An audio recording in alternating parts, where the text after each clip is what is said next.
तो प्यारे बच्चों, अब यहाँ पे है एथेनोइक अम्ल। देखो पीछे हम लोगों ने देखा जो एथेनोइक अम्ल था, एथेनोइक अम्ल को हम लोग साधारण नाम क्या कहा जाता है, एसिटिक अम्ल कहा जाता है ना।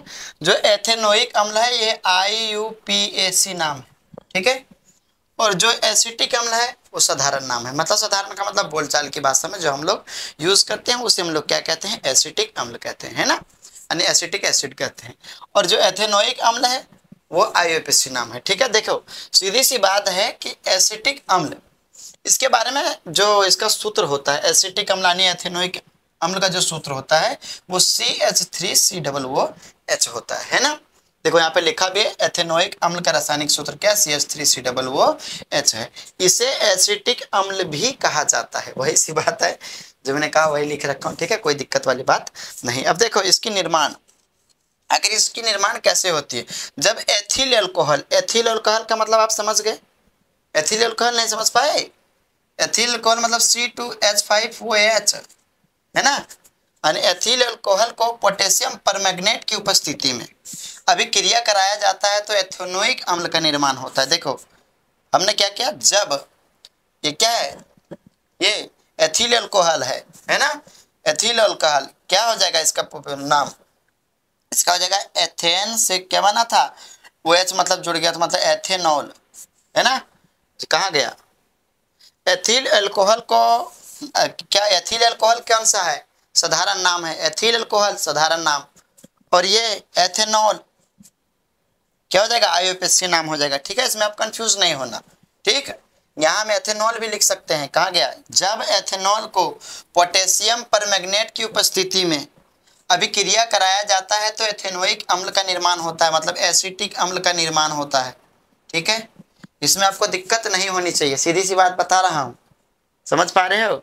यहाँ एथिल अल्कोहल ना लिख के हम क्या लिख सकते हैं, हम एथेनॉल भी लिख सकते हैं। इस चीज को आप समझना, माइक में लगाना ही भूल गया था, चलो कोई बात नहीं, ठीक है। हम क्या कहेंगे, एथिल अल्कोहल को हम क्या कह सकते हैं, कहाँ गए, एथेनॉल भी कह सकते हैं, ठीक है। तो जब एथिल अल्कोहल को पोटेशियम परमैंगनेट की उपस्थिति में अभिक्रिया करा जाता है तो एथेनोइक अम्ल का निर्माण होता है। देखो हमने लिख दिया एथिल अल्कोहल मतलब एथेनॉल, है ना।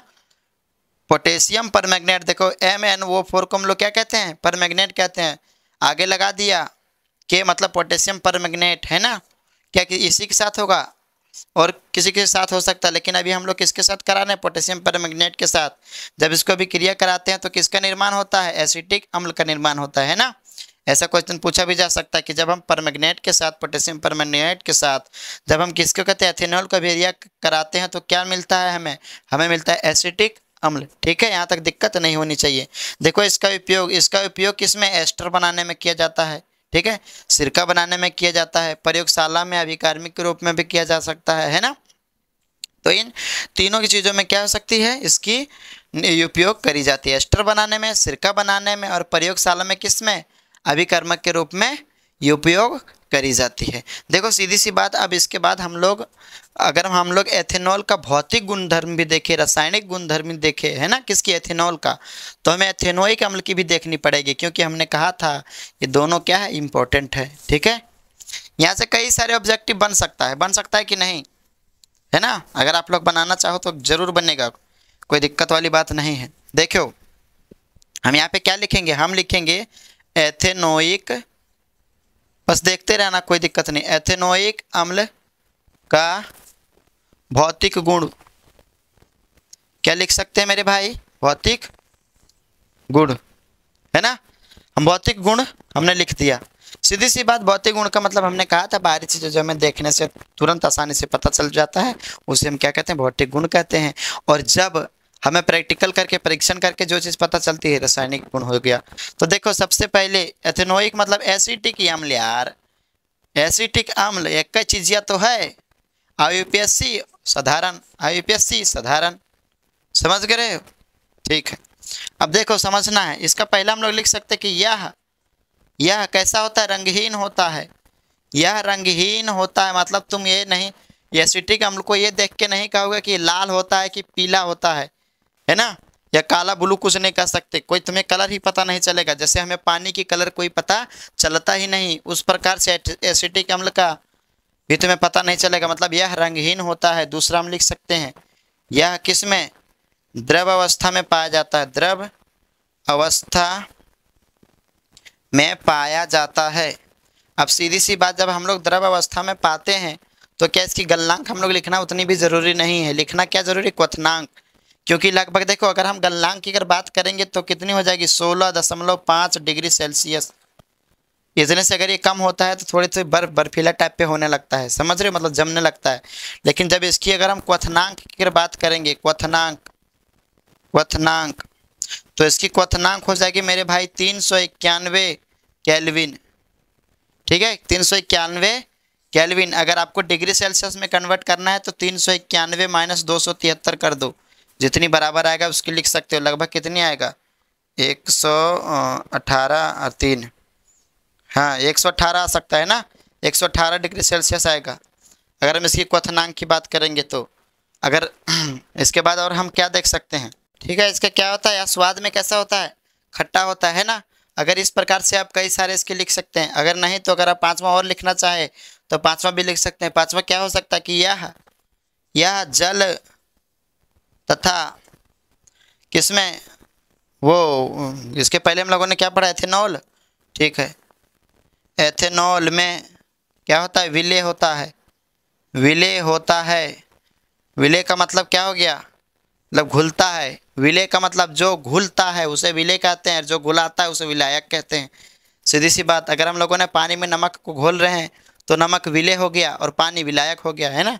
तो ये क्या होता है, एसिटिक अम्ल जल में क्या घुल जाता है कि नहीं, ठीक है। एथेनॉल में क्या घुलेगा कि नहीं, घुलेगा, घुलेगा तभी तो भी एस्टर का निर्माण होगा। ठीक है, इसके पहले हम लोगों ने समझा कि इसकी जो उपयोग करी जाती है एस्टर बनाने में किया जाता है। अब एस्टर कैसे बनता है, सीधी सी बात हम लोग देखो यहाँ पे समझते हैं, है ना। इसकी क्या हो गया, एक भौतिक गुण कंप्लीट हो गया। यहाँ से आप लिख सकते हैं। हमें ने साफ साफ नहीं लिखा है, कोई दिक्कत है क्या, कोई दिक्कत नहीं है, समझ पा रहे हो। चलो इसको मैं यहाँ पे मिटा रहा हूँ। अब हमने मिटाया क्यों, क्योंकि हम यहाँ पे अभी रासायनिक गुण को लिखेंगे। ठीक है, हमने लिख दिया रासायनिक गुण। ठीक है, रासायनिक गुण अगर हम पहला देखेंगे, हम किसकी देख रहे हैं, अरे देख किसकी रहे हैं, एथेनोइक अम्ल मतलब एसिटिक अम्ल की। तो हम लिख देंगे CH3COOH को जब हम सोडियम या कैल्शियम दोनों में से एक ही लेना है, ठीक है, या तो सोडियम लेना है तो कैल्शियम लेना है। सोडियम या कैल्शियम के साथ अभिक्रिया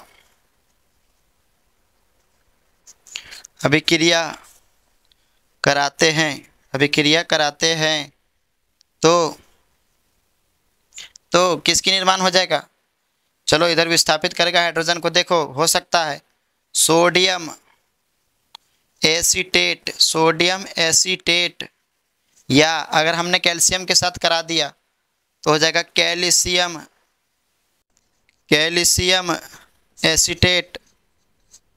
ठीक है, सोडियम के साथ कराया तो सोडियम एसीटेट, अगर कैल्शियम के कराएंगे तो कैल्शियम एसीटेट का निर्माण होता है, ठीक है। सीधी सी बात समझना है, यहाँ पे हमने क्या लिखेंगे, CH3COOH प्लस सोडियम के साथ कराएंगे तो सोडियम रिएक्शन करके क्या बनेगा, CH3COO हाइड्रोजन को विस्थापित कर देगा, मतलब Na प्लस H2 गैस मुक्त करेगा। ठीक है, ये क्या हो गया, इसकी नाम हो जाएगी तुम्हारी सोडियम एसीटेट। CH3COO को हम लोग कहते हैं एसीटेट, यानी कि सोडियम एसीटेट। समझ पा रहे हो, सोडियम एसीटेट। ठीक है, समझ पा रहे हो। इसी प्रकार अगर हम CH3COOH को हम किसके साथ करा देंगे, Ca के साथ कराएंगे, मतलब कैल्शियम के साथ, तो बनेगा CH3COO। ठीक है, ब्रैकेट बंद। उसके बाद कैल्शियम, हमने ब्रैकेट बंद 2 क्यों दे दिया, क्योंकि कैल्शियम की +2 होता है, सुनी सकता है +2, इसकी -1, इसके साथ हो जाएगा क्रॉस मल्टीप्लाई गुना, प्लस H2 गैस मुक्त करेगा। समझ पा रहे हो। ठीक है, इसी प्रकार अगर हम ये क्या हो गया तुम्हारा CH3COOH को अगर हम एथेनॉल के साथ, ठीक है, मतलब C2H5 वो H के साथ अभिक्रिया कराएंगे, CH3COOH प्लस एथेनॉल के साथ अगर अभिक्रिया कराएंगे किसकी उपस्थिति में, H2SO4 सल्फ्यूरिक अम्ल की उपस्थिति में, तो देखना क्या बनेगा, सीधी सी बात, इधर ध्यान देना, तब तुम्हारा इधर बन जाएगा, हो जाएगा CH3, ठीक है, CH3, उसके बाद COO, ठीक है, C2H5, समझ पा रहे हो। इसको इस प्रकार की अभिक्रिया को हम लोग एस्ट्रीकरण अभिक्रिया कहते हैं। क्या कहते हैं, एस्ट्रीकरण अभिक्रिया, ठीक है। थोड़ा फास्ट रिवीजन है लेकिन कोई दिक्कत वाली बात नहीं है, है ना। अब हम लोग इसको हम लोग क्या कह सकते हैं, हम लोग कह सकते हैं एस्टर, क्या कहेंगे मेरे भाई, इसको हम लोग कहेंगे एस्टर, ठीक है, समझ पा रहे हो, ठीक है। क्या यहाँ तक दिक्कत है, यहाँ पे लिख लेना कि जब हम किसको, एसिटिक अम्ल यानी एथेनोइक अम्ल को, किसको, एथिल अल्कोहल लिख लेना, या तो एथेनॉल के साथ सल्फ्यूरिक अम्ल की उपस्थिति में अभिक्रिया कराते हैं तो किसका निर्माण होता है, एस्टर का निर्माण होता है। एस्टर का सूत्र लिख लेना, एस्टर का सूत्र पूछा जाता है, ध्यान रखना है, CH3COO है ना, C2H5 किसका सूत्र है ये, एस्टर का। क्या यहाँ तक किसी को कोई दिक्कत है, नहीं है।